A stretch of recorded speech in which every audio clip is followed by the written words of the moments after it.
Morning students, how are you all? Hope you'll be fine. I'm also fine. Okay, today we'll revise the chapter 8. Okay, आज हम पाठ 8 की पुनरावृत्ति करेंगे जिसका शीर्षक है किस्से कहावतों की दुनिया। तो पहले इसके प्रश्न पूछूं उससे पहले एक बार हम पाठ को पढ़ते हैं, फिर जो भी प्रश्न उत्तर होंगे उसकी चर्चा मैं करूंगी। ठीक है। आपने बहुत सारी कहावतें सुनी होंगी, जैसे आकाश पाताल एक कर देना, मियाँ की जूती मियाँ के सर, कोल्हू का बैल आदि। क्या आप जानना चाहते हैं कि ये कहावतें कैसे बनी होंगी? तो लीजिए आज आप 2 कहावतों के बनने के मज़ेदार किस्से पढ़िए। एक राजा था, उसके राज्य में न चोरी होती थी न डकैती। सिपाही करे भी तो क्या करे, सभी आराम से रहते थे। एक बार की बात है, रात का समय था। एक राहगीर राजमहल के पास से गुजरा, देखा सारे पहरेदार सो रहे हैं। उसके मन में उत्सुकता जगी कि महल कैसा होता है। डरते डरते वह महल में घुस गया। महल था भी बड़ा आलीशान, वहाँ कीमती सामान भरे पड़े थे। मन तो भैया मन है, बड़े बड़े लोगों का भी डोल जाता है। वह तो ठहरा साधारण आदमी, सो लालच में आ गया। उसने झटपट कुछ कीमती सामान झोले में डाल लिया। सुबह होते ही शोर मच गया, राजमहल में चोरी हो गई। राजा परेशान हो गया, पहले ऐसा कभी नहीं हुआ था। राजा ने चोर को पकड़ने का आदेश दिया। सिपाहियों ने बहुत कोशिश की पर नतीजा कुछ नहीं निकला। कुछ दिन ऐसे ही निकल गए। उधर चोर का साहस बढ़ गया, उसने फिर चोरी करने की कोशिश की। वह फिर चोरी करने में कामयाब हो गया। इस बार राजा बहुत बिगड़े। उन्होंने आदेश दिया, चोर को जिंदा या मुर्दा पकड़कर हाजिर किया जाए। नगर कोतवाल बहुत परेशान हो गया। चोर को तो जैसे चस्का लग गया था। एक दिन वह फिर महल में चोरी करने आया। इस बार सिपाही सावधान थे, चोर तुरंत पकड़ लिया गया।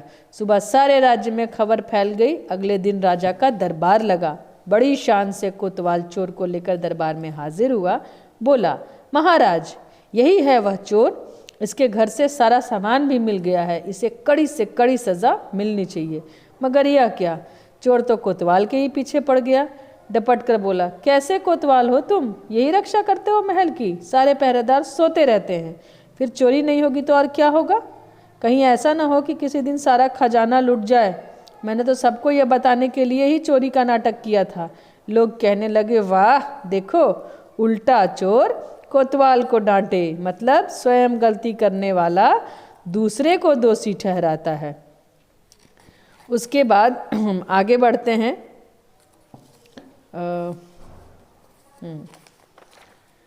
लीजिए एक और किस्सा पढ़िए। एक दिन गांव में मुखिया के घर भोज था। लोगों ने खाने की बड़ी बड़ाई की, खास तौर से खीर की तारीफ सभी ने की।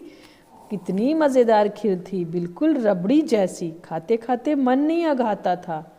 उसी गांव में एक भिखारी था, माधो। माधो देख नहीं सकता था। माधो के कानों में भी खीर की बात पड़ी। उसने खीर कभी नहीं खाई थी। उसने सोचा, पता नहीं खीर कैसी होती है, लोग इसकी इतनी बड़ाई कर रहे थे। उसने अपने साथी कालू से पूछा, कालू ये खीर कैसी होती है?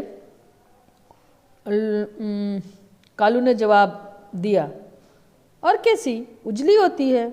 अब बेचारा माधो क्या जाने उजला, लाल और पीला कैसा होता है, वह तो जन्म से नेत्रहीन था। उसने फिर पूछा, भैया उजला कैसा होता है? कालू कठिनाई में पड़ गया, इधर उधर देखने लगा। पोखर के किनारे एक बगुला दिखा। बोला, माधो बिल्कुल बगुले जैसा होता है। भला माधो ने कभी बगुला देखा हो तब तो समझे। कुछ देर तो माधो चुप रहा। फिर उसने सकुचाते हुए पूछा, भैया बस इतना बता दो कि बगुला कैसा होता है।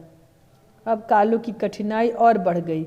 उसकी समझ में नहीं आ रहा था वह उसे समझाए तो कैसे। उसे एक तरकीब सूझी। उसने अपनी बाँह को कोहनी पर से मोड़ा, फिर हथेली पर से थोड़ा मोड़ा। माधो का हाथ पकड़ा, फिर उससे अपना हाथ टटोलने को कहा। कालू के मुड़े हुए हाथ को माधो ने टटोला, फिर गहरी सांस ली।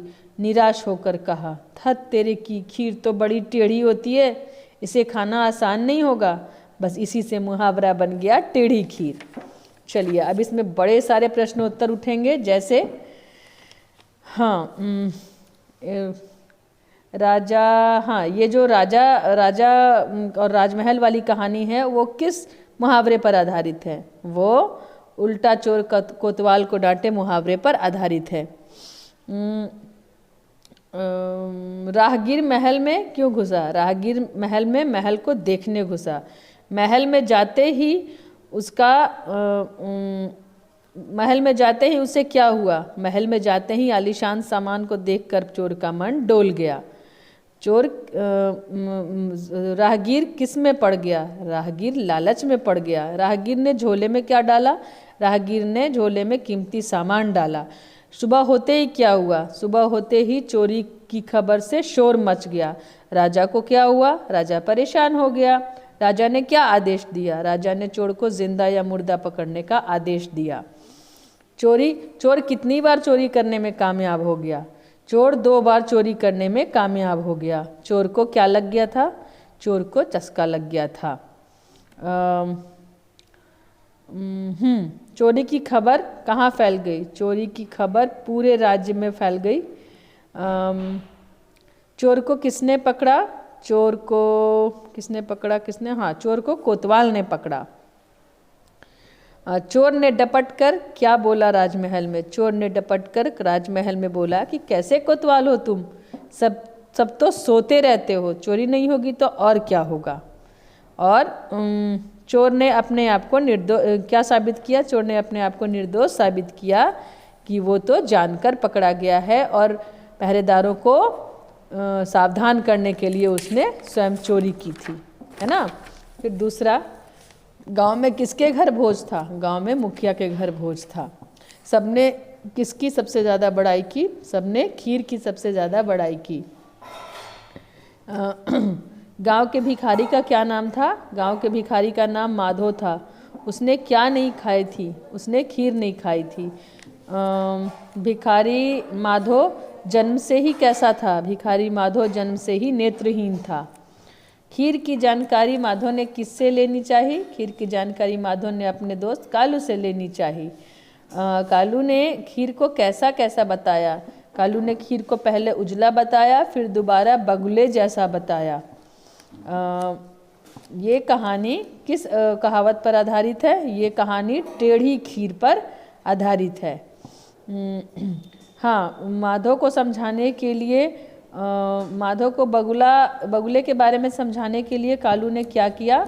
माधो को बगुले के बारे में समझाने के लिए ये कालू ने पहले अपनी बाँह को कोहनी पर से मोड़ा, फिर हथेली पर से थोड़ा मोड़ा और कालू को उसे छूकर पता करने के लिए बोला। अंत में माधो की समझ में क्या आया? अंत में माधो की समझ में ये आया कि खीर बहुत टेढ़ी होती है और उसे खाना इतना आसान नहीं होता। तो आप लोग इस पाठ का रिवीजन करेंगे, सारे प्रश्नोत्तर, सारे मुहावरे और सारे शब्दार्थों का भी, और आपके गृह कार्य में आप इसके जो शब्दार्थ हैं उनको याद करेंगे, ठीक है। और पेज नंबर 41 में भाषा की बात में प्रश्न 1 और 2 जो है उसे बनाएंगे। आपके लिए आज के लिए बस इतना ही है, बाकी अगले दिन का हम अगले दिन करेंगे। Till then bye bye, take care.